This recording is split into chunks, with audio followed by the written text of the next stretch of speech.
Adarsh, am I audible? Yeah, Sonal, you're audible. Yeah, okay. I think there is enough members in the meeting, so we can start the session. Okay, fine. Yeah, so we have 38 participants. I guess that is a good number to start. Yeah, okay.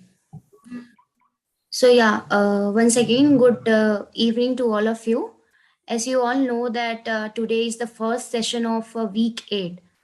So yeah, today's session we basically deal with the activity and the practice questions of week 8, as you know very well. So yeah, before going into the questions and the query that you may have encountered in the week 8, so let me just ask you that how many of you had at least watched all the videos, or somehow half of it? Can I know? Okay, so okay. So I think three members. Okay, one more in the chat. So you all have watched the videos. Okay, half of it. Okay, so you all are not attempted the questions yet, right? Activity questions. No, ma'am, not yet. Okay. So yeah, that's not a problem. Okay, so uh, if you have some problems or query related to the concepts that you have been encountered in the videos also, if you are uh, not attempted the questions, so you can also ask questions related to the concepts or anything you want, you find difficult in between watching the videos. You can also ask that. You can also ask if you have something that is related to the lab assignment. Yeah. So okay. Okay, so I can see one thing on the chat. WebAssembly and inscription. Okay. So I got that. So yeah, you can also post that on the chat as well if you have any queries. So yeah.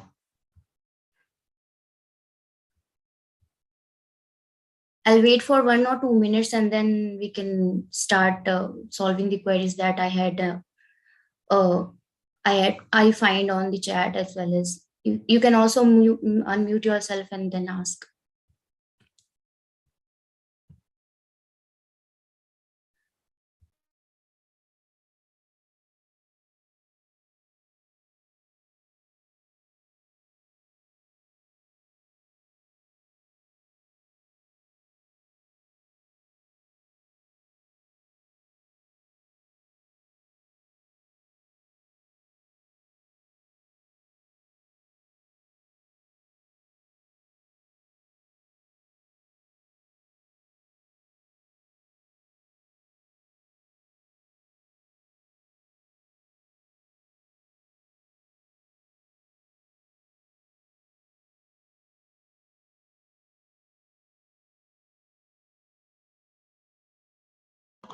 Hello, am I audible?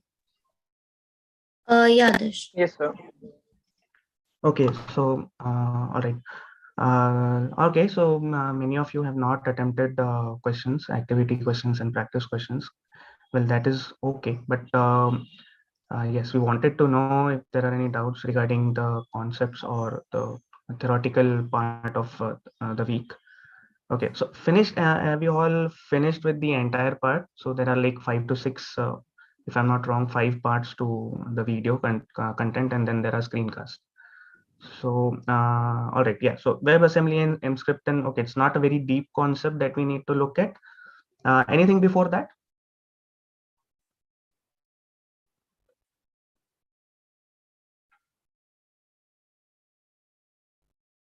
So directly jumping onto JavaScript is something we'll definitely discuss. But anything before that about servers and all, rendering, practice assignment question 1. Okay. All right. So these type of questions are something that you might encounter in quiz also. Obviously not the same, but the concepts would remain same. All right. So we'll try to discuss one of it. And I'm also like we are also planning to have a set of a session completely based on the numerical part of the remainder of the course, just as we had in week one, right? So week one solve with instructor, we try to take all the numericals that you might encounter within quiz one, right? Concepts. So similarly, we'll try to have a solve with instructor session that would encompass numericals based on the server side caching, memory, things like that. So practice assignment question, we'll take that. Okay, so just talking about mscript and WebAssembly. So nothing. See, so when we talk about JavaScript being rendered by browser, okay, so this is something that provides more dynamic content to our web pages, JavaScript. All right. So working with JavaScript now, it has been the only thing. So you may have seen in the slide that it is a de facto thing for the adding dynamic content to the browser, and all the frameworks that are there currently that we look in are related with JavaScript in some or the other way. But looking at the alternative of JavaScript, um, how does that go, right? So there comes things like WebAssembly and mscript. Okay, so it's not like the alternative exactly, because in the long run, where we have seen that ultimately it is JavaScript that works best with the with server side operations, adding dynamicity and things like that.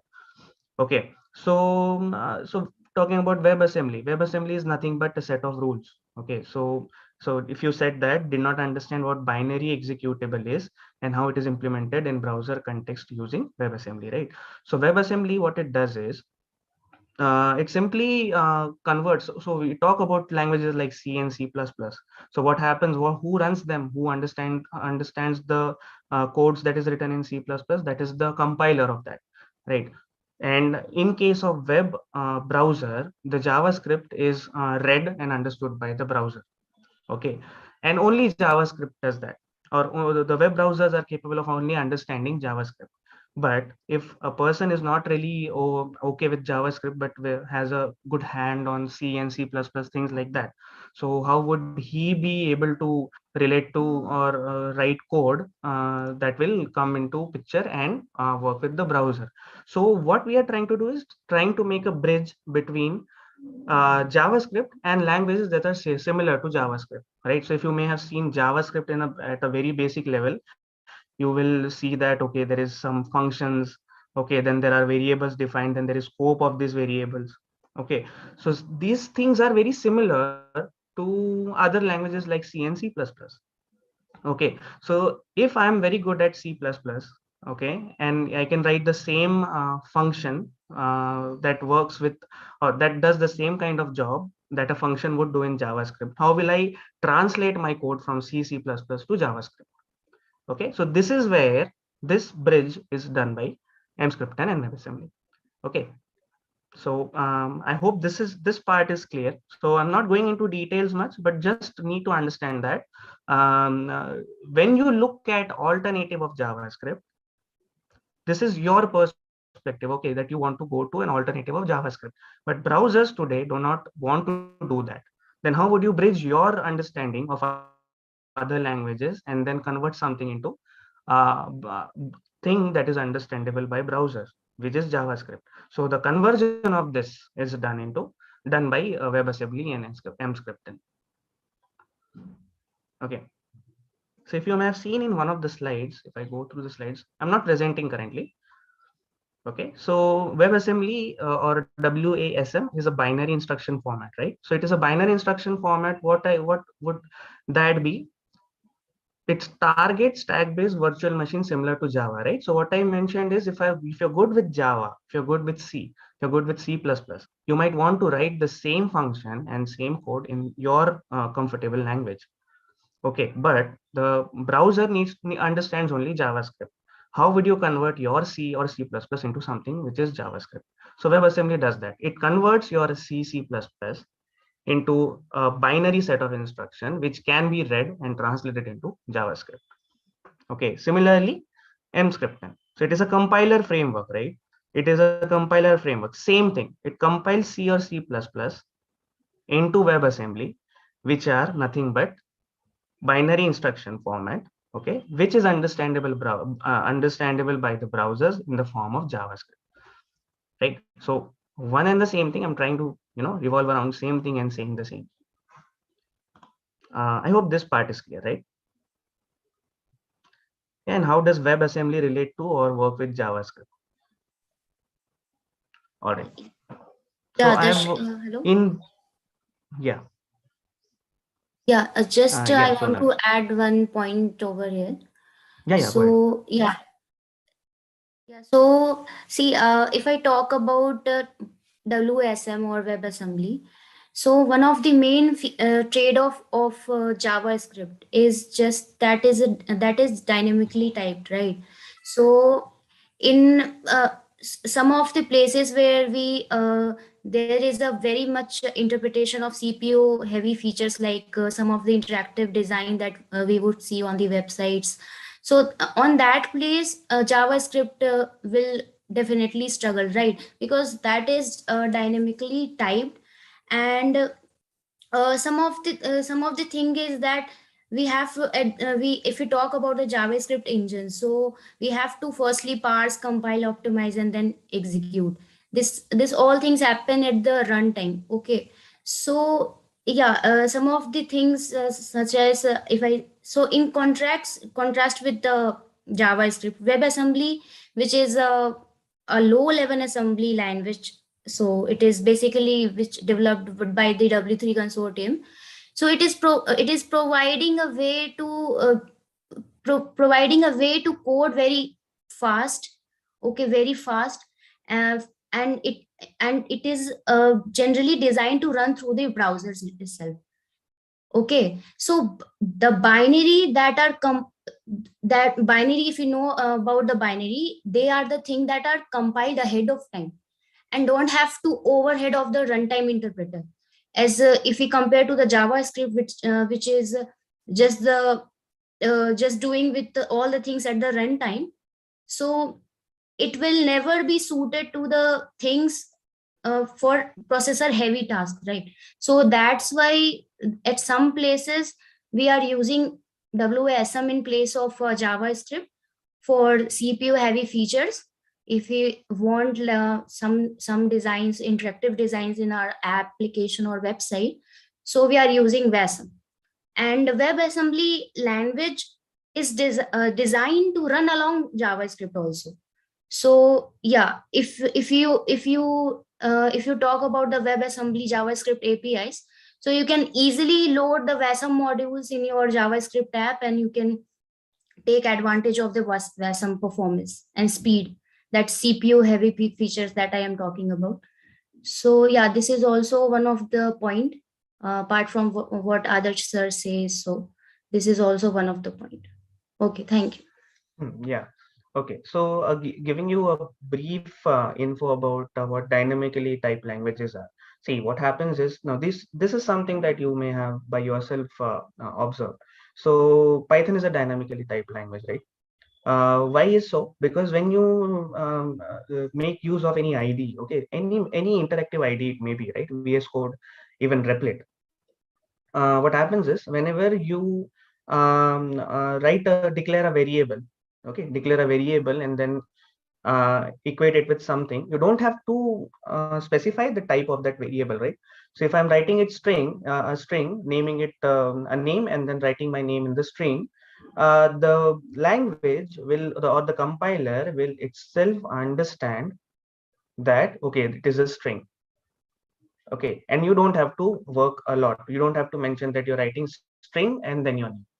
Okay, so here your task has reduced, but the task of language as compiling it has increased, because it doesn't not only have to store what is coming to it, like the string, but also has to understand what type of data, what is the data type of that particular variable. Okay, so therefore we call it as dynamically typed. Okay, so these things are coming on the run time of your writing the code. Okay, and again, now one thing, it has stored the variable. Okay, stored the string, and then its data type also has been identified by the language by itself. Now, if you try to add something mathematically, let's say I want to add an integer to the string that I have stored before. Okay, in the statically typed language, I would have to specify that, okay, I'm trying to add an integer, okay, and therefore the thing that I'm adding to is also an integer. Okay, and then it will show you error if it cannot after you run the program. But in the interactive ID, what happens is when you try to add a string and an integer before even running the code, okay, this is not after running, before even running the code, you'll know that there is some error, because you might see that there are red underlinings and green underlinings, which show that, okay, there is something wrong with your code. All right, so this is helping us to write a clear code, error-free code, but in the background there are a lot of things that is happening, and that is why these languages are very heavy for compilation and might put load on the server. Okay, so in that case, what Sonal has said, what we can do is write all the code that we want in a statically typed language, easily understandable, easily compiled language, easily by the mean I said, which take very less time. Okay, and then convert it wherever you want it in the form of JavaScript. Okay, so we are looking at optimization here. Okay, so I hope this point is clear.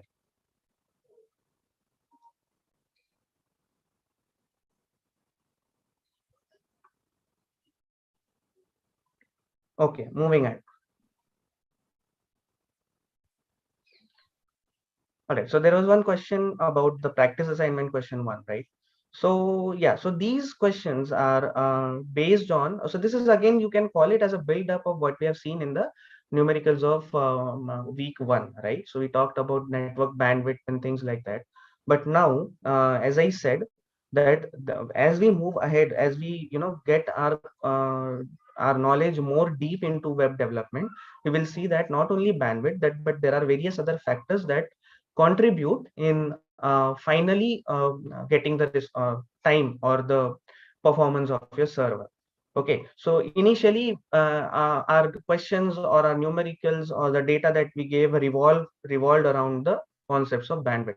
But now, along with bandwidth, we'll also have to look at the application or the capability of server, right? In our case, when we are using Flask, our Flask is acting as a server, right? So when you are creating, so whatever comes with a return is something that is returned by the server, right? So return render template. What is happening? The server is rendering that template for us. Okay, so in that case, what is happening? What I was trying to say here, in the server side. Okay, in that case, what is happening? Here, the Flask itself will have some capability. It will have some capability or some limitations as to how many pages it can render. Okay. Now, again, it depends on what is the size or what is the content of that page. Okay. If the page is very heavy to render, the Flask will have to limit, or the limitation of that Flask app would reduce. Okay, the capability of Flask app would reduce. In that case, your bandwidth will no longer be the only parameter that judges your server performance. Okay, so if you see the question, just let me share the screen.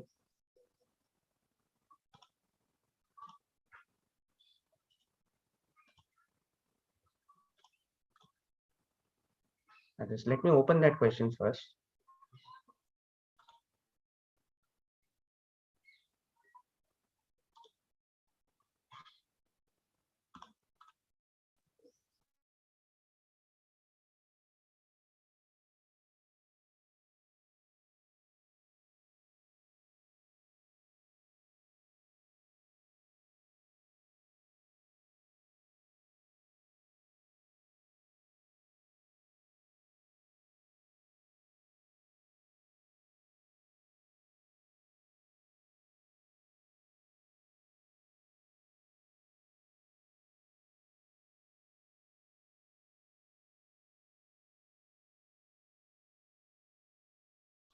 Yeah, so I hope the screen is visible here, right? Yes, sir. Okay, so yeah, so the first question says that the server has six. So there is certain information about the server. Okay, about the machine that the server is using, right? So it has a 16-core CPU, 64 GB RAM, and 1 Gbps network connection. See, questions can be framed depending on these factors, right? These are the ratings of the server. Okay, so questions can be framed based on the ratings on these parameters, based on core of the CPU, RAM of the CPU, and network connection or gbps, what we call it as bandwidth. Okay, so we may have seen questions on bandwidth and RAM, right? So if you remember week one last question, we have taken simultaneous or concurrent views of the video that is being done or served by the YouTube or whatever serving app it was. Okay, so in that case, we saw that how RAM of the server can be made into use. Okay, then we saw a number of questions based on bandwidth. Okay, we have not seen a question based on 16 core CPU yet, but we can. Okay, if at all there is a question that comes, we'll try to explain that. All right, so if you go ahead, it can run a Python Flask application that can generate 500 HTML pages per second. Okay, so there are two rates. If I see, one rate is gbps. Okay, one is the network bandwidth, saying that you can use network and render information that can be retrieved by the client at the rate of 1 gigabits per second. Okay, so this is one rate. The second rate is the generation capability, HTML pages generation capability of the Flask application, right? So it can generate 500 HTML pages per second. Okay, and now we'll talk about the net content of the page. Yeah, so it has been discussed, but still discuss more. Yeah, so each page also has a 1 MB image that needs to be downloaded by the client. Okay, so as I said, not only the application, like the Flask application capability will be checked, but also the content of the page will also be checked, right? So each page also has a 1 MB image that needs to be downloaded.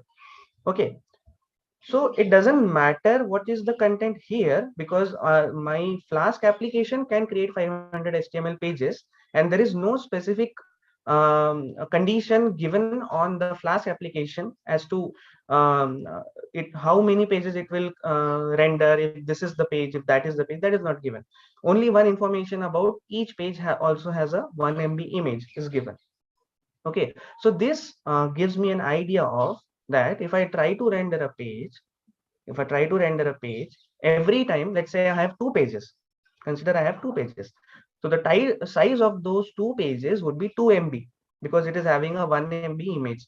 Okay, now see, we are considering that the size of image is equals to size of page. Okay, we are not considering the textual part of the page. Okay, because that will be in KBs and we have image in MB. Okay, so MB plus KB is approximately equal to MB.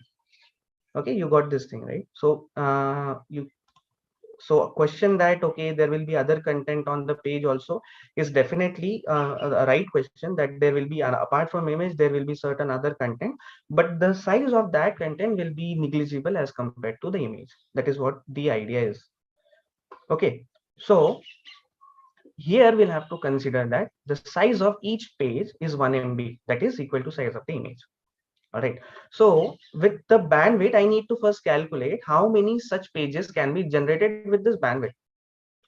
Okay, I'm getting 1 gigabits per second, so there has to be certain number of images that can be rendered per second or given per second with this given network connection. All right, so we'll simply calculate number of pages. Okay, I'll just share this thing, what we call as whiteboard, and try to find out the number of pages. Okay, so our network bandwidth connection is 1 Gbps. Okay, and we have always been mentioning and stating that the unit is very important, right? So you have to take care if it is this or this. Okay, so there is only change of one letter, but it makes a lot of difference. Okay, so if it is 1 Gbps, let me convert it into bits per second. Okay, it is gigabits per second. So let's convert it into bits per second. So it is 1, since it is only 1 Gbps, it is 1 into 10 raised to power 9.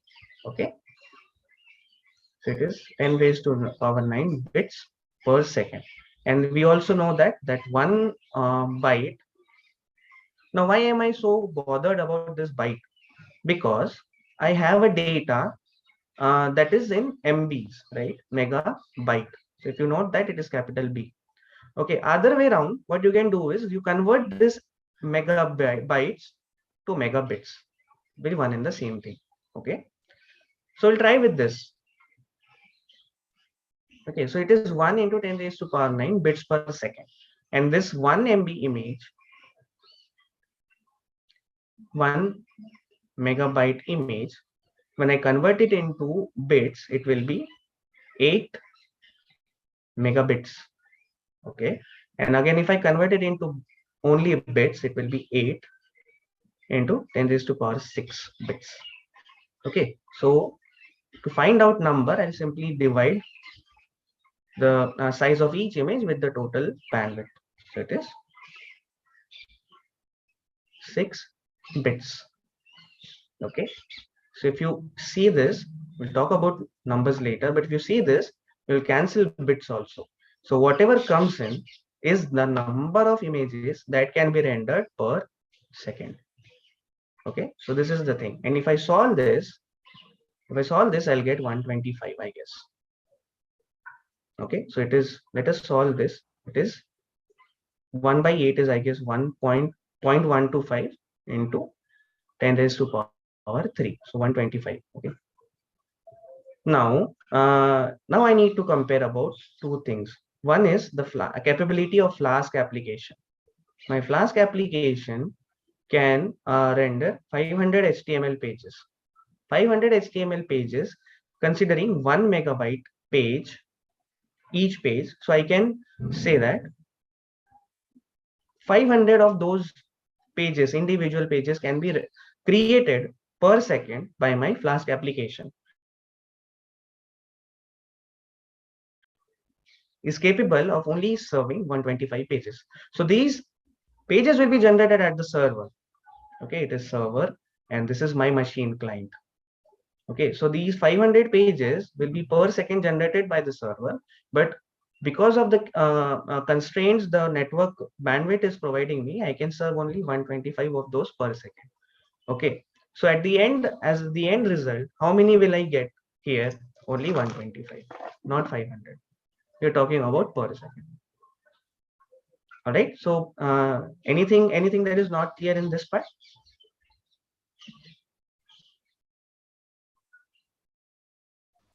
Sir, this concept is clear, but is there in the real application, Flask application, is there any constraint like it only can render 500 pages like that?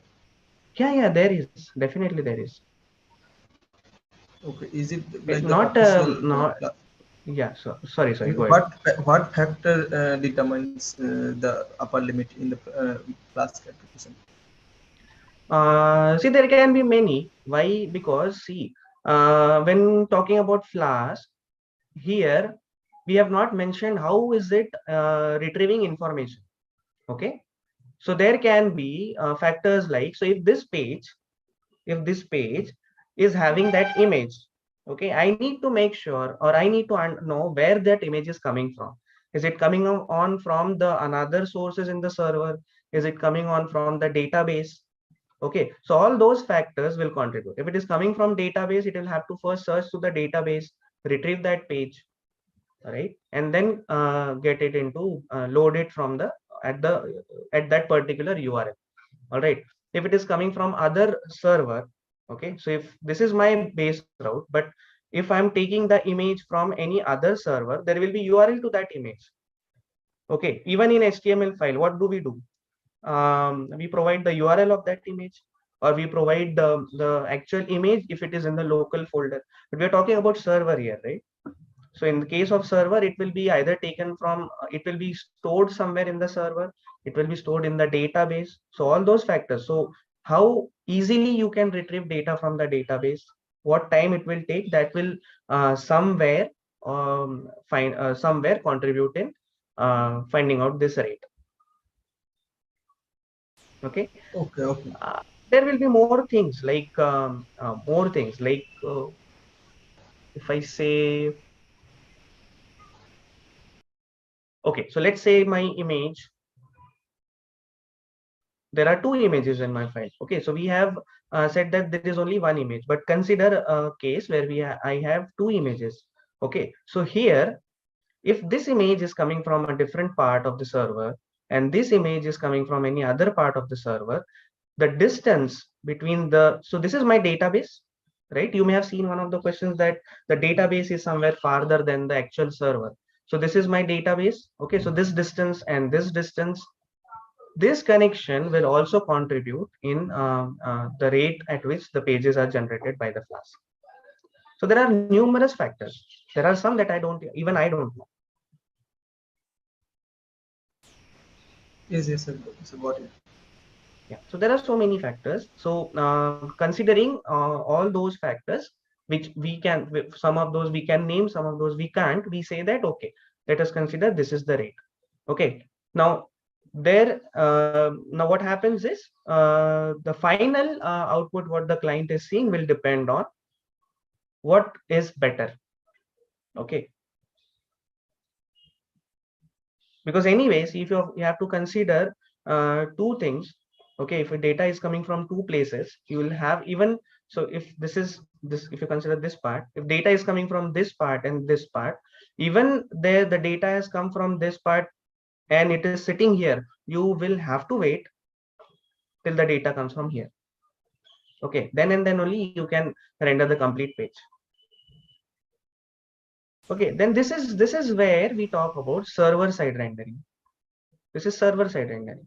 The page is completely created by the server and then sent to the client. Okay, okay.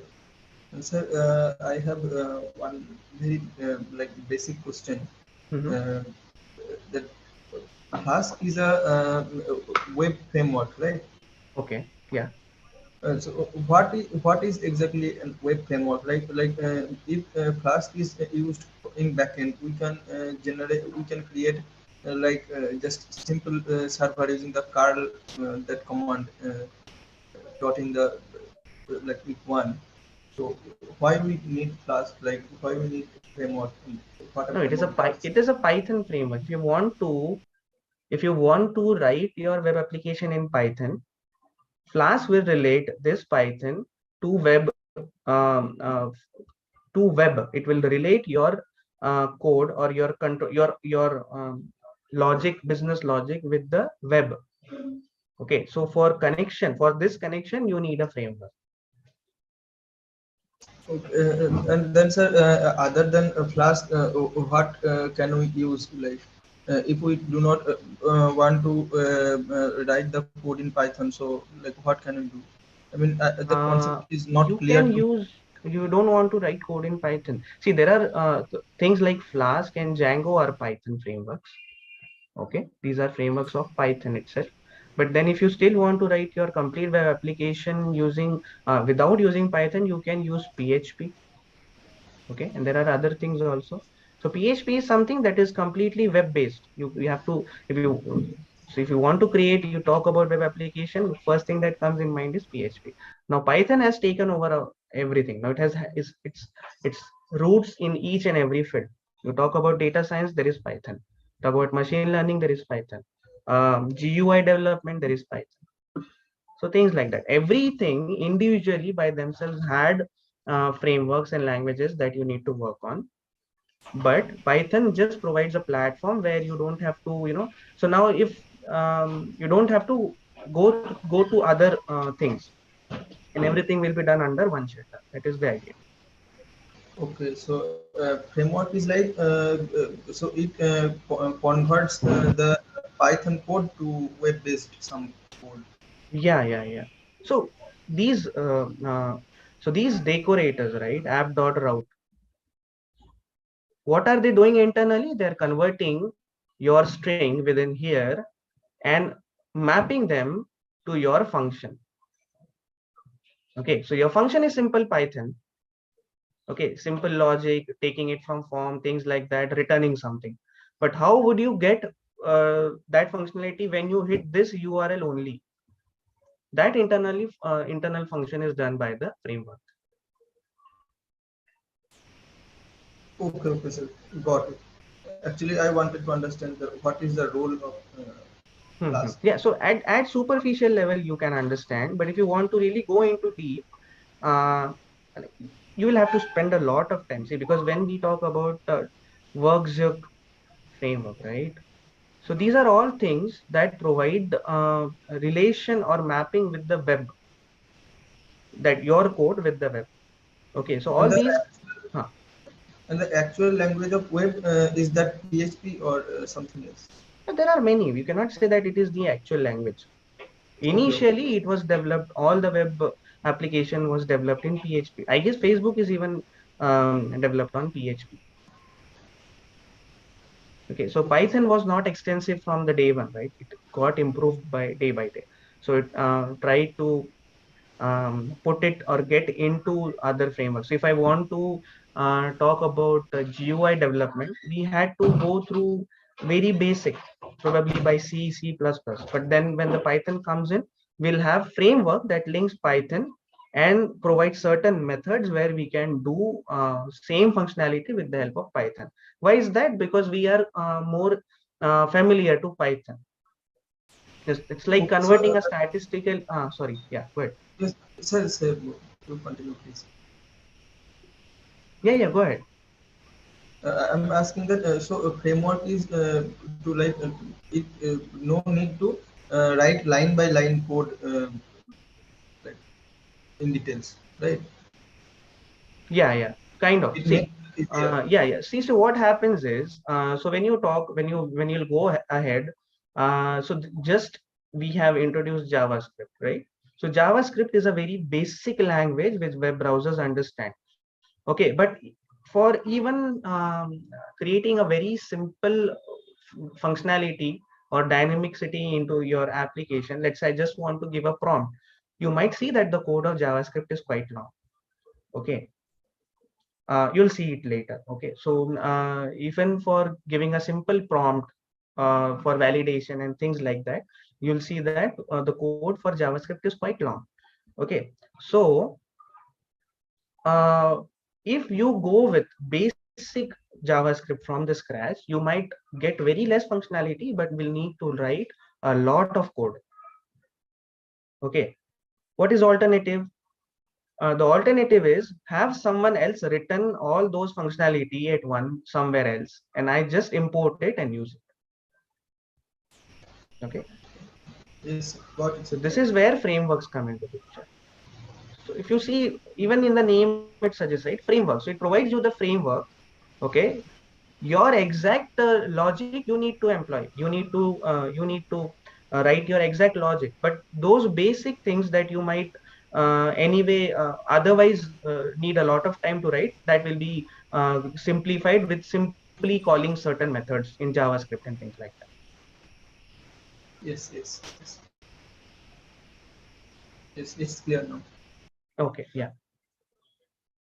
Okay, so I hope this question is clear. You might see related questions in graded also, and given you quite a lot hint in solving those questions also.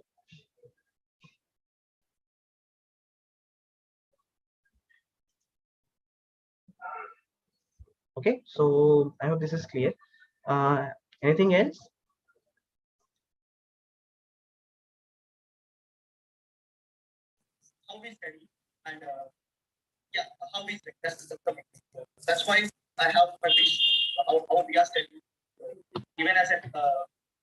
Hello, Arya, are you speaking? Are you speaking?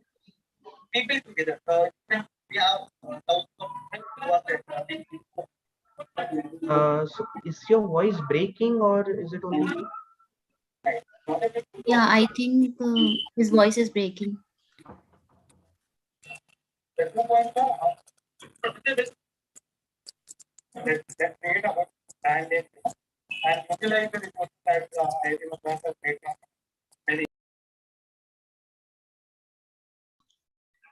Sorry, Ari, I have muted you.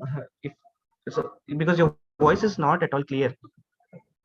If you're asking anything, just make sure your voice is clear. I'm unable to figure out anything.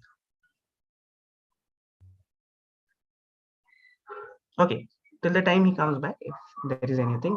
So anyone else wants to ask anything?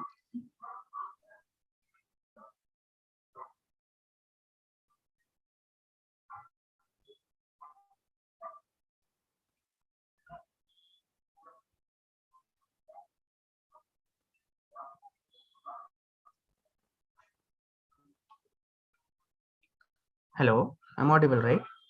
Yeah, Adarsh. Okay.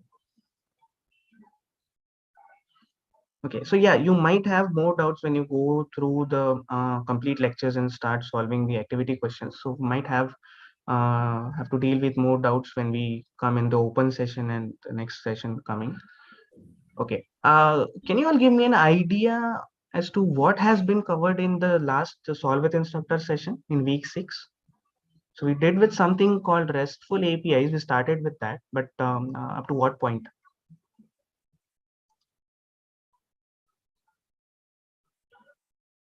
So anyone who has attended that session can unmute and try to give me some insights.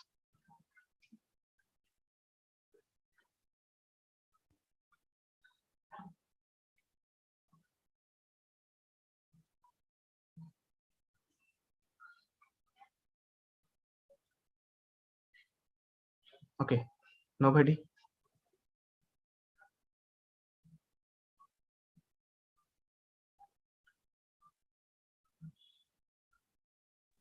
So we were just studying theory, I guess, like as in the Saturday session, right? So Uh, Not Saturday session, Friday session. Fridays, Not Friday right? session, Monday session. Okay, the Monday session, it was Abhishek sir, and we were building that thing, flask SQL alchemy. a Monday session, I think Narendra was taking, right? Yeah, so Monday Oh, sorry, session sorry, was yeah, take. yeah. Narendra, yeah, on Monday, flask RESTful, yes, sir. And Yeah. he covered whatever was required, like basic things like get uh, loading resources and get put and delete and all the methods basically. Okay, loading resources is done, is it? Yeah, yes, yes.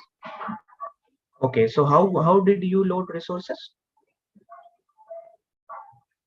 So that was just like we using Flask RESTful and like we imported some stuff and we made a model and then using a function we just loaded the class and on whatever route and then the functions for get there was another function def get and then for like delete there was another function for put there was another function. Okay, yeah, I get the idea. That is why, so that is where we create the API.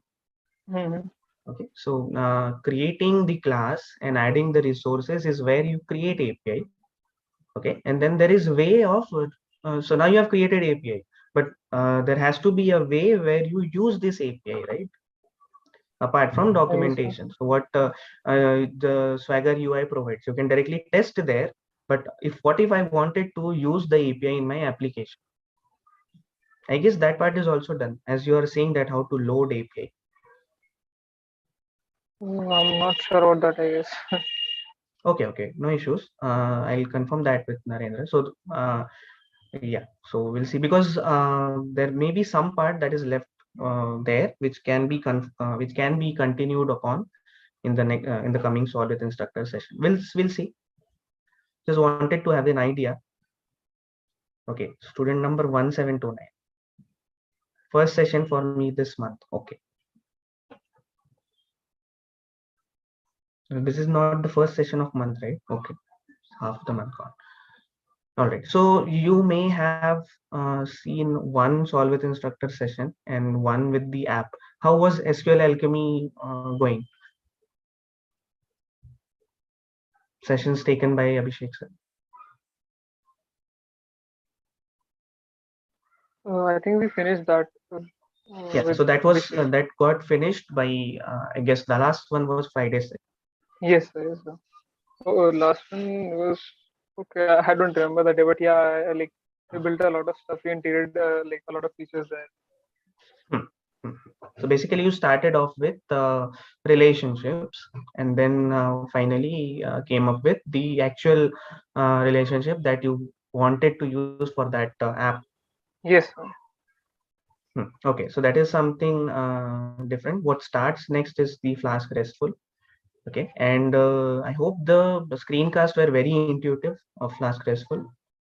Okay, so but the content of loading the API has still not been used. What Sir did there was making use of Swagger UI in testing the APIs and creating them. Okay, so probably we'll move ahead with that and see how to load these resources. Okay, creating API is done. Let us use API in the next session. Yes, sir. Sir, and like, would authentication be there in that as well? Like, how to build API keys and like work with that? Yeah. In not that in that session, we'll try it sometime in the next coming session because it is a part of security, right? You want to Yeah, authenticate yeah. something, you're trying to embed security. So when the security comes in, we'll talk about authentication. Okay, Right, okay, so we'll sir. have a complete extension of Flask there, Flask login. Okay, Okay, sir. so we'll have a session on that also. Sure. Okay, so okay, is the project statement out? No, so that is not out yet. Okay, yeah. So we are, it is almost done, almost in the procedure. It will be out anytime. Yeah, and don't worry, we'll give you sufficient time.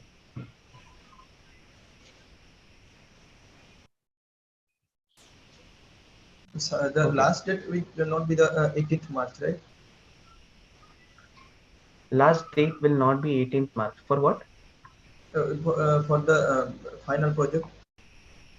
For now, I don't know that is there a shift on that? Currently, there is no as idea of shifting it.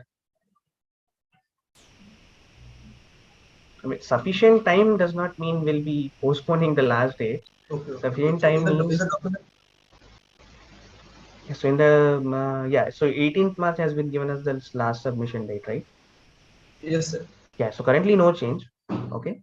Sufficient time means the statement will be out and you'll get sufficient time to complete it.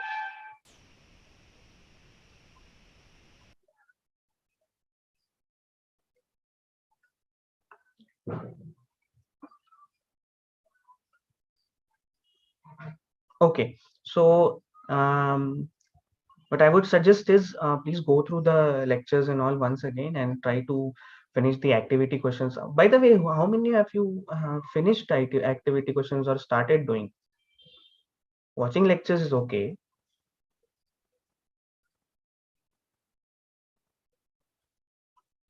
Nobody has even touched one section of activity questions. Are you all busy with week 7 lab assignment? I guess. Yes, sir. Okay, We have not no issues. started the activity questions. Okay, Sir, no issues. Hmm. I have one question regarding the native mode. So, in the Okay. if I want to make any phone call, SMS, so in the Flask web app, so then how it is done? Like it is told in the PDF that in the slides that it is done through APIs, Mhm. suitable APIs. So how these things are done, like SMS, phone call, and this. So see, there are extensions that you need to import. For example, just let me. I'm not showing anything. I'm not presenting anything. I'm just searching through net about the mail extension because we have worked on that. Just give me a minute.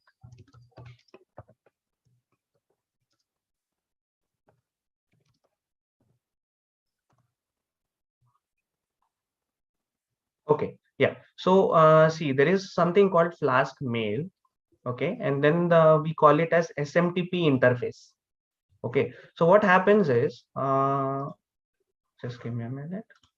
So what happens is, if you want to send a mail through your Flask application, send a mail. What you need to do is create connection so that you are able to write a code to send the mail. Okay, now how will you do that? How will you create connections? You don't need to do anything. You need to import certain extensions that have been already created in the Python. Okay, so this is where Python is handy, right? You have numerous numbers of libraries, right? You have numerous libraries that can be imported, and that does that for you. Okay, just need to integrate with your application. So if in case of phone call, I'm sure there is a library which will make you which will make able which will make use of certain, which will make certain connections, okay, in your contact number. Okay, make internet network connections and then make the call. Okay, so this is what we call it as API. Okay, so you're interfacing your application with an application where code to call is written. Okay, you just have to call it in your application and then work with it. Okay, Okay, okay, and for call currently I have no idea because I haven't worked with it, but I've worked with mail, right? So that's why I've told you that you need to create an SMTP handler. Okay, create SMTP connection, and then this is done by, now you want to make it in Python, it will be simply SMTP handler. But now you want to make use of web, right? Mail, considering mail, you need to make use of web. So therefore we'll have extensions of Flask also. Similar extension would be made in Django also, but since we are working with Flask, we'll talk about Flask. So Flask login, sorry, Flask mail is something that it is an extension of Flask that provides you certain methods which will allow you to make mail. okay, okay, got it. Okay, And sir, something similar. Yeah, yeah, go ahead. so, one more thing, like just out of curiosity, that if I want to change my suppose some account, some other accounts like social media account password, if I want to change using just uh, suppose some function I have defined in the backend, and with one click I want to change the password like that. So is it possible to some APIs? Is there some methods? Possible, but then those APIs will need a lot of authentication because you're changing password, right? You're changing a password of Okay, mail. like my current password. Okay, Yes, whatever so platforms, I'm asking, consider is that Gmail. possible? Like Gmail, Mhm. Facebook, Instagram, these kind of things. Correct, correct. So here, all these things are passwords are things like high security things, right? So you need authentication for that. Okay, Okay, and there is only so much you can do because complete authorization is not provided, right? So there okay, is something we talk about discretionary access control. Okay, okay. So these things are possible, right? yeah, yeah, it is possible, but up to certain extent. Okay, okay, Okay, so if you have gone through Covin, that Covin Setu app, it gives you certain APIs. Okay, but you cannot use all of those APIs. You have to authenticate yourself first, and then certain what we say, certain access control is given to you, not the entire. okay, sir. Got it. So it depends on the extent of access, what you can do and what you cannot. And sir, what is the keyword here? So what I should search about that? For what? Like if you told me that some authentication name, like what is the authentication name? You need to search for APIs, and if those API require any authentication, you will themselves they will themselves tell you that you need to authenticate So yourself. like in changing password and this kind of thing. So if I want to further study, so what should I like search for? Okay, I guess there are APIs related to, Certainly, I'm not exactly recalling that thing. I'll give some resources if I find. Okay, but there are certain. So these apps provide. Instagram has an API, right? So you need to try searching about Instagram API. Then there is Twitter API. Yeah, Twitter API. So these API provide you certain functionalities from the Twitter, and then for some of those you might require authentication. Okay, okay. So I should read about the documentation. I'm not sure if they provide documentation. Twitter provides documentation, is it? Twitter API documentation is there. Yes, that is I'm asking. Hmm. So Twitter API documentation is a documentation for those API, which will tell you what API are there, which of those require authentication, which of those are directly giving. So why is that? Because not everything of the application is what we say uh, strictly controlled, right? Or secured. Some things are openly given, and some things are secure.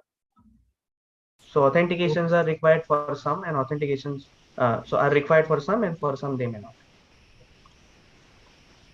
Yes, got it, sir. Yeah. So you might want to go through Twitter API. Okay. Yes, sir. Thank you.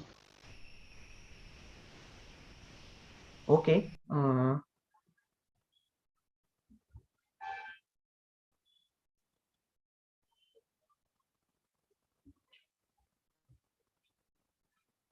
Okay. So the questions have not been done. So anything from the content slides, try to discuss on that.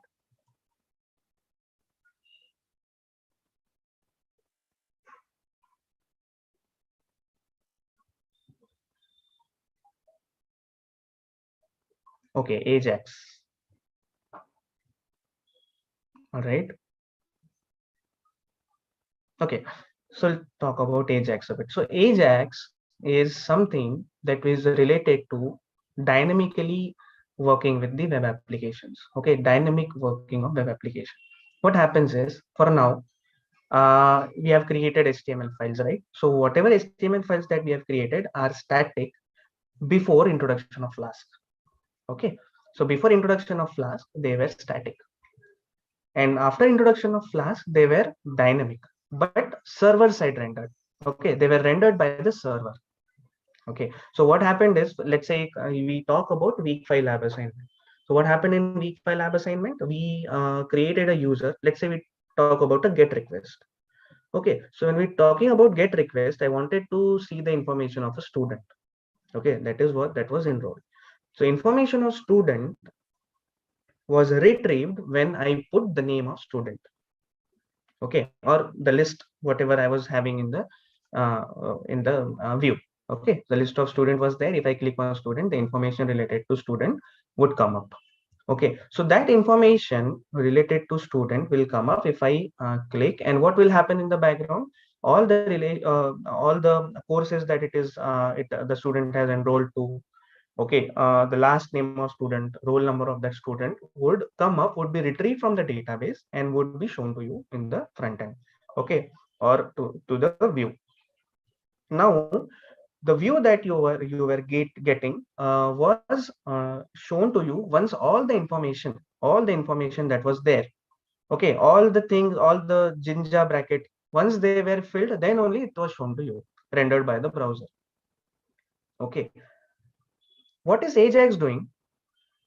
What is Ajax doing? It is separating your web application into blocks or into compartments, where it decides, okay, this part requires some time. This part can be directly shown to the user. This part will take certain time, but not as much as retrieving from database. So it separates out multiple components of one web page, okay, into components depending on how much time they take to retrieve. Okay, then there are some things that can be directly shown, and then there are some things that can be loaded in the background. Okay, so this compartmentalization of your web documentation or web application or that particular web page is called as AJAX. Okay, asynchronous JavaScript and XML. So it is asynchronously first giving you those content which is directly visible, which can be directly viewed. Okay, then in the background it is loading some other content, and then again in the background, depending on what time it will take, it is loading other content. Okay, briefly, is that clear?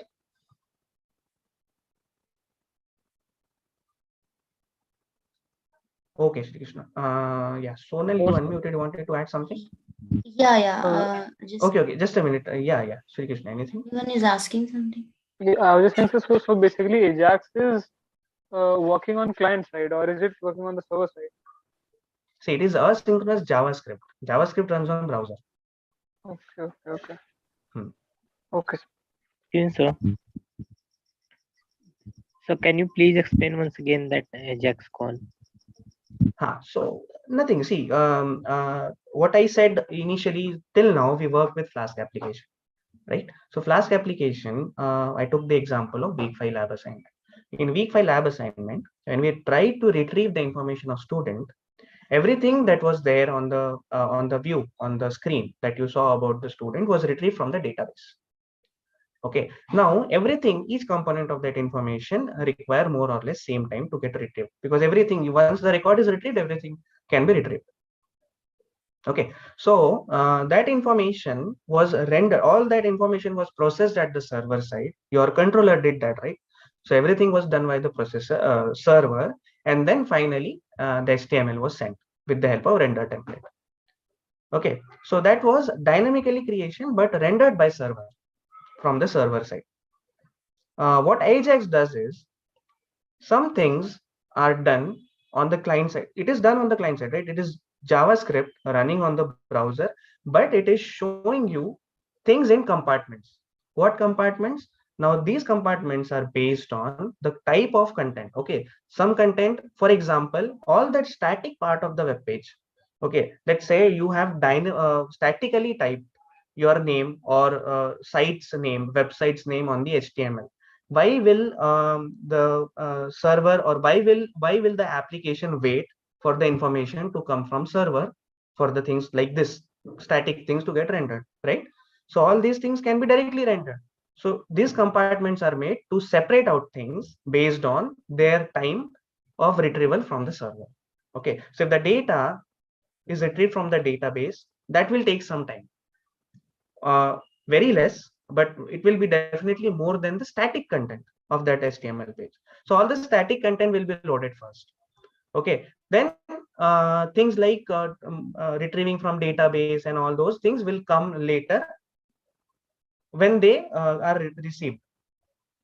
Okay, so these compartmentalization is done by the Ajax. That is what I say. That is why we call it asynchronous. Why? Because the entire page is not getting rendered at one time. Parts of it are getting served by the server. Okay, so this is very brief overview of Ajax. We can go into much detail, and if you want to study more this thing more into detail, you can definitely refer to MDN docs. Okay, so MDN docs has a good explanation on Ajax. Right, Saurabh, is this clear? Yes, sir. All right. Yeah, so there is something more Sonal wanted to add, I guess. Sonal? Yeah. So all of the brief, if we talk about the brief introduction, that what Adarsh says is sufficient. But if we go in some details of Ajax, so see, if we talk about Ajax, it's nothing but a technique by which we can request data from the server without reloading the entire page. For example, let's say if we talk about the standard client server application, what we do in that, we simply make a request right to the server, and for some data, and we get some response from the server. This is the standard client server application that we had seen so far.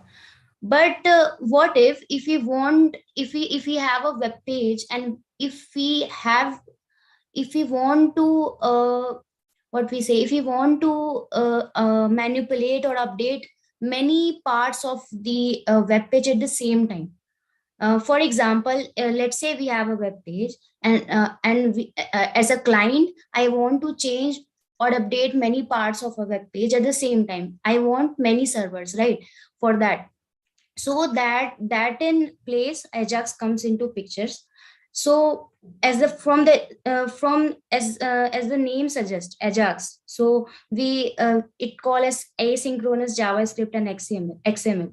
So see, first of all, Ajax just uses the combination of one or two things, and for that it uses a built-in XML HTTP request object to request data from the web server. This is the first thing. And second thing, it uses the JavaScript and HTML DOM. So if you all are familiar with what is HTML DOM and JavaScript, which runs in the browser, right? So for example, let's say we have, if we talk about how Ajax works. So see, let's say on the web page we have a button, right? We have some paragraph, we have HTML document, and we have some heading, we have title, we have a body segment in which we have a paragraph and a button. So let's say that button is nothing but an event, right? It is needed to be clicked somewhere. So the point that event occurred in a web page, after that the XML HTTP request that runs in the Java in the browser, that is created in the browser by JavaScript. Okay, after that, after the creation of that object in the browser, simply that object which we have created in the browser send a request to the web server, and that after that the web server process the request and send the response back to the web page. So this is the basic thing we use as an object called XML HTTP request object, which basically uh, which basically responsible to creating an object that is used to exchange data with the server behind the scene. This means that it is possible to update the parts of web page without reloading the whole web page, and we can we can create as many as that object XML HTTP request object as we want. Okay, so this is the basic idea. So we can create as many as object as we can. If we want to, let's say if we want to update the page, two or three section of the particular page at the same time, we can create as many as object as per requirements. And syntax for creating that XML HTTP request object, it is I'm not going into much detail, you can read it on the MDN website. So yeah, so this is the idea that Ajax is working on. So yeah, we can say that a multiple requests can be processed concurrently in the same time, or with the help of Ajax. So yeah, so this is something I just wanted to add. So yeah, we can you can also read more about these things. Ajax is very vast topic. So yeah, you can also read it on that Mozilla website. Yeah, so the link of same I have given here. Okay, this is something that will definitely give you some idea, but unless you employ it, it will not be completely clear, because there are some terminologies that might need some reading. Okay, but this will come into picture when we talk about JavaScript into more detail. All right. Currently, the scope of JavaScript, as far as AppDev 1 is concerned, is about manipulating DOM. Okay, we'll get into some simple function writing of JavaScript, manipulate DOM using JavaScript, that is target one element and then change its content or anything related to that. Okay, so we can also add style using this thing, JavaScript or DOM manipulation. Okay, so in week 2 we may have talked about three very important methods of embedding CSS into HTML, right? So inline HTML and external, inline, internal and external. But another way of doing that is with the help of JavaScript. Okay, and specifically in the DOM manipulation. Okay, so When yeah. when we will be studying JavaScript? JavaScript has begun. Okay, so if you have gone through all the lectures of this week, you will see come across JavaScript. Okay, you'll also come across DOM and DOM manipulation using JavaScript. Okay, see DOM. Is this clear, Saurabh, by the way? Yes, yes. Yes, you go through the slides. You will see that there are articles written on DOM manipulation. So, what is DOM manipulation? By the way, I'll give you a small brief, as Sri Krishna also wanted to ask. So, your HTML file is nothing but your DOM. Okay, so you was there a question on quiz 1 regarding correct DOM? Yes, sir. Right, so it is nothing but a tree like structure which explains what is the structure of your HTML document. Okay, so every node represents three things. One thing, three things, three is optional, but two basic things are there. One is the actual content of that HTML thing. So let's say if I'm talking about head, body, and within body I have a div tag. Okay, so the DOM will have all these things, head, body, and div will as their nodes. Okay, as its nodes. All right, and just pardon me for the background noise. If there is any disturbance, just let me know. Okay, so this node will let you give you information on two things basically. One is the actual content of that tag. Secondly, the stylings or the attributes, HTML or CSS attributes attached to that particular node. Okay, so if I'm giving certain style, that will come as one of the attribute. Okay, if I'm giving some space and things like that, space as in column space and things like that, all the HTML attributes will be represented by one of the branches of that coming out of that node. So this is how an HTML document can be represented in the form of tree-like structure. Okay, now this HTML document is by itself very intuitive. Okay, you read the HTML and you understand what is there. But why do we have this tree structure? Okay, this tree structure is to let the JavaScript understand, okay, or let the machine understand, okay, this is the node, this is the content, this is the attributes, this the machine will understand in that way. Okay, that is the reason we call it as model. Okay, document object model. So a model of all the objects within the document. Okay, each node represented by an object, that is DOM. Now if I want to change the content, now what is the content? The actual content, the attributes assigned, the stylings embedded, all these are the content. If I want to play around with these content, I'm manipulating the DOM without actually touching the DOM. Okay, so this is done by JavaScript. What you do is you target the DOM. You target particular element which is represented by a node. Okay, and you target that, you change the content, and you can do anything you want. Change the content, add another element within it. Okay, add that element, create one more element, and add your this already present element in that. So things like that. We'll talk about DOM manipulation in detail. Talk means we'll talk in the form of questions that you will be seeing ahead. Okay, and then also in the live sessions. All right, so this is manipulating the HTML without actually making changes in the actual HTML file. And how do you do that? By internally with the help of JavaScript. So that is DOM manipulation. Is that clear, Shri Krishna?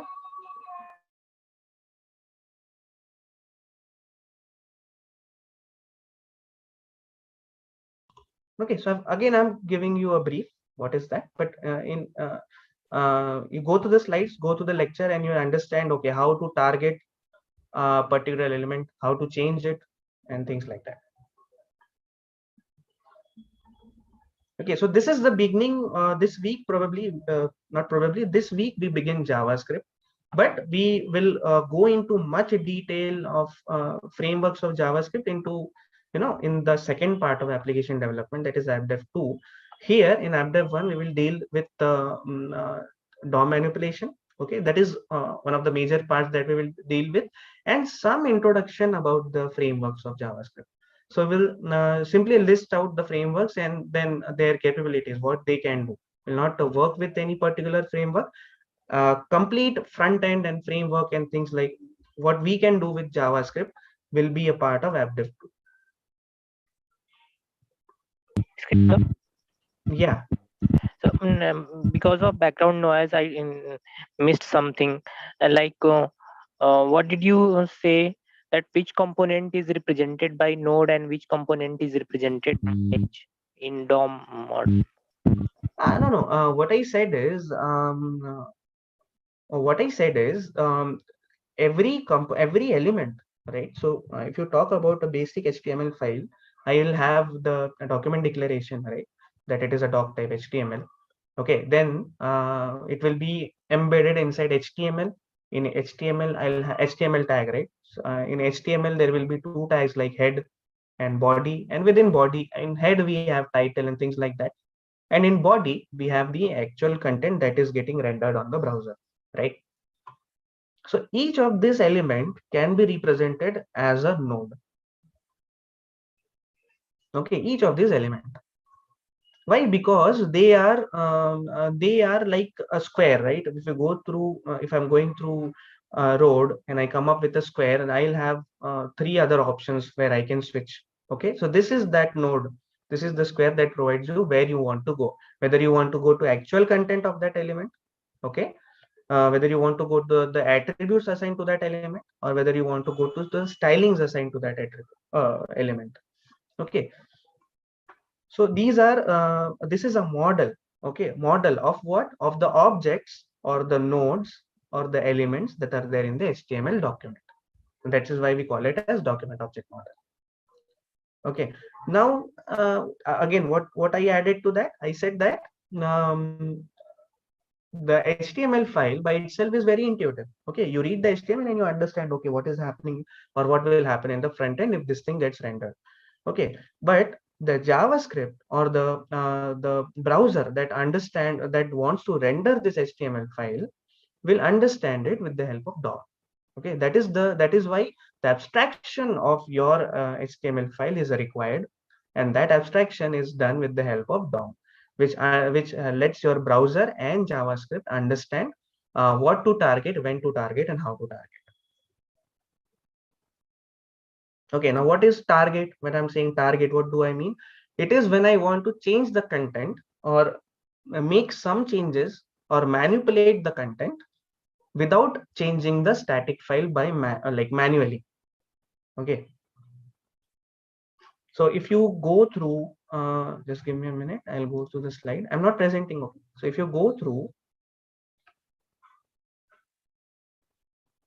so where exactly JavaScript comments comes into picture? It is in the JavaScript validation. Maybe before that, just a minute. Client side computation. Okay, client side computation has validation. All right, yeah, here it is.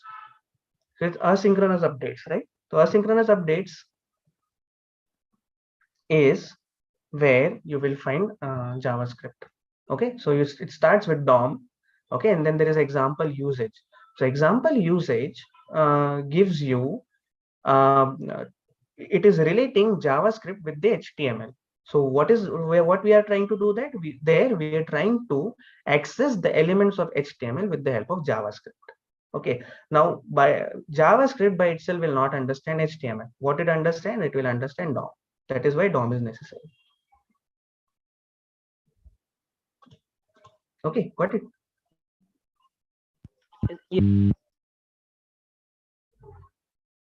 Okay.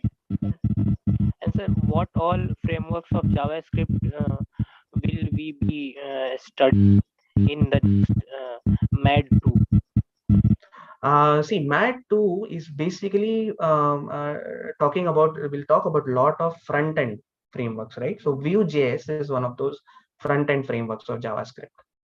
Okay, so you will be adding more dynamic content to your application in AppDev 2. Now, how do you add dynamic content? How do you you see there is something that is popping up on your screen with the help of JavaScript. Now you want to make it more interactive, give it more stylings. This is out of scope of HTML and CSS by itself. So this is where JavaScript comes in.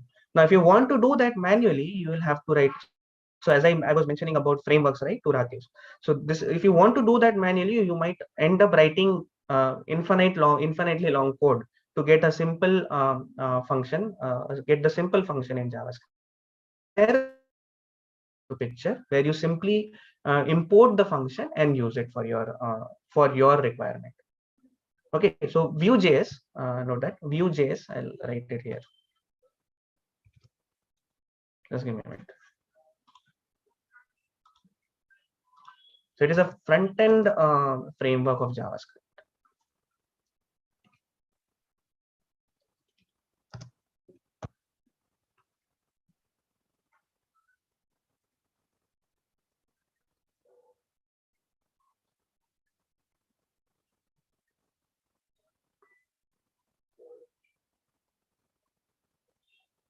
Now again, one thing that now there is currently this is something that we have built on the course AppDev 2, but these things are like they don't have a very long age, right? New things come in, and then the old things get replaced by the new things. So we might have certain changes. There is a possibility. I'm not saying by with surety, but this is something that we are working now in AppDev 2 Vue.js.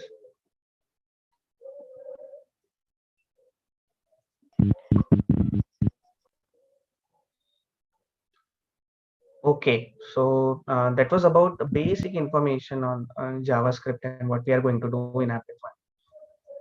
So TypeScript is also there in the syllabus. TypeScript of in which syllabus? AppDev 1? No, sir, AppDev 2. Yeah, maybe, but mostly we'll be working on Vue.js. Okay, sir.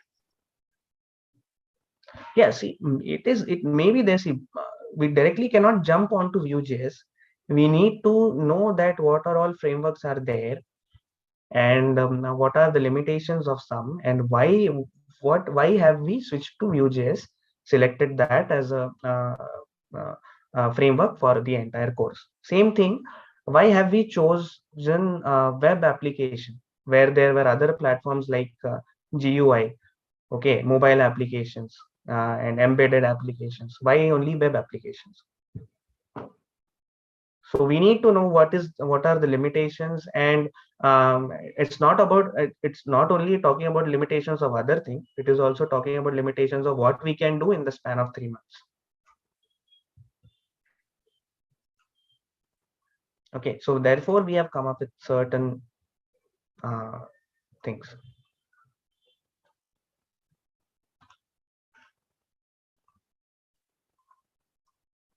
Okay, so obviously we could have had better more detailed discussions if questions were done, because then there would be more things we can talk on. But I guess this will be much improved when we come in the open session, where I guess most of you may have gone through through the questions at least once, so then we can have better discussion.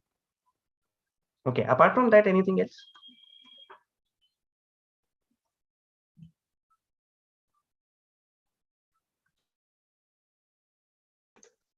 Sir, will the project be based on the first 8 weeks or anything else, sir?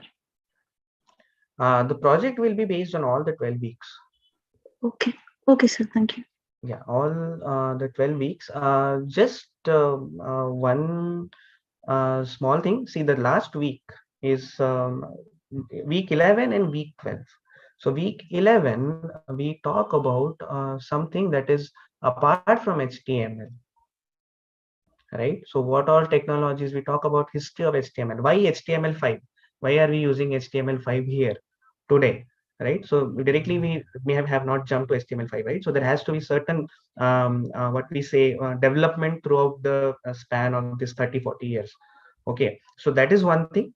So the background of HTML, what other frameworks or other applications were there before HTML, what other technologies we were using before using HTML, those we'll study about. And then again, certain frameworks of JavaScript. This is where we introduce some frameworks of JavaScript. So this is about week 11. And week 12 will talk about deployment of an application. Okay, so your project, the deployment of your project or the application that you're going to create in your project will be completely dependent on you. Okay, so for now, even if I'm saying it's all week 1 to week 12, you can consider it from week 1 to week 10. Okay, but it is just a rough statement. What I would say is consider week 1 to week 12 because you might want to deploy your application.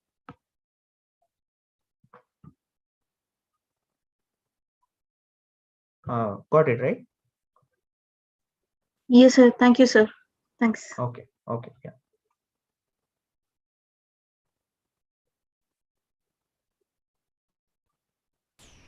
Hello, sir. Yeah. A small thing that we are in the lab assignments. We are updating students and courses like that. So for that, we are creating an endpoint, and when we clicking the like update, so a new page is opening, right? So if I want to I do not want to open a new page, but within the same page one pop-up will come, and within the same page the new endpoint will within the same page I can update it. So you're So asking me you how, want to update things within the same page, right? yes sir. So what is that, like, is that done by Ajax, like, Yeah, so or that is what? done by that is be done by JavaScript. Okay, okay, JavaScript. Why is this why am I saying or why JavaScript? See, because whatever code you're writing in that HTML file in that particular view, the update page or the page just before update will not have anything that is showing you things on like update. Okay, so if you say that there is a student, okay, and then there are two buttons, update and delete. Okay, so before I click on update, I can see only the list of students and those two options of update and delete. Why am I seeing that? Because that is only there in my HTML file. Okay, Yes. now if I click on update and if I see the update options for update in the same page, how will I see that, or why am I able to see that? Because HTML related to that update is now added to the same page. Okay, new endpoint will not be created for that. No, new endpoint will not be created because that is already there in the same page, right? If you're talking about same page, the URL will not change, Yes, okay, okay. right? So if the new HTML, which was not there earlier, and it is coming when you click on certain button, it is like adding some new HTML to previously written HTML. How will we do that? By manipulating the DOM, right? So this Okay, is where okay. JavaScript comes in. So that is the DOM manipulation. Yeah, Okay. correct. So if you so better just get the new URL, right? Yes, yes, I'm just asked to know Got that. it, got it, got it, got it. Yeah, so Bhavya says there is no problem in converting a lab assignment into a deployed application, right? No, absolutely not. You can deploy it. Just make sure of the security concerns. There is no security added to the application, right? And there is database linked to it. So if you're having certain information, for example, student details, and that getting deployed on the Git and then again on the hero code and things like that. So that will keep your code open. But if you are adding sufficient authentication, go ahead. You can convert your application to your locally running application into a deployed application. You can do that.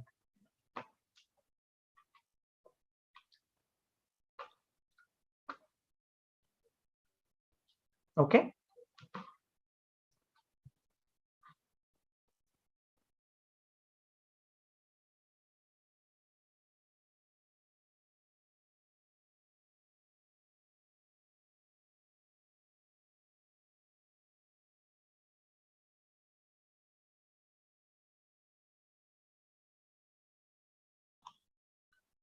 Okay.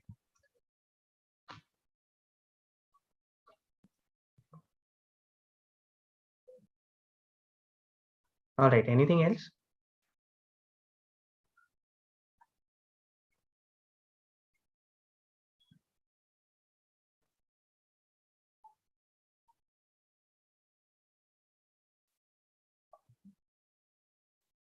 Okay. It seems like there's nothing else now. So if there is anything else, please go ahead and ask. If not, no, I think we can close the session because I guess you'll have another session at 7, right? Some of you might have. Yes, sir. All right. So if that is okay, we can close the session. If there is no other talk, else we are there till 7.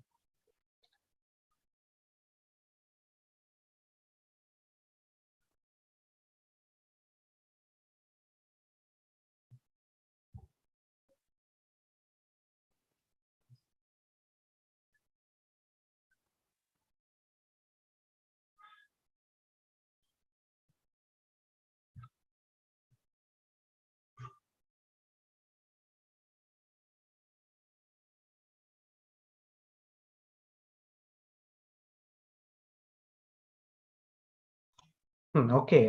Shall we close the session then?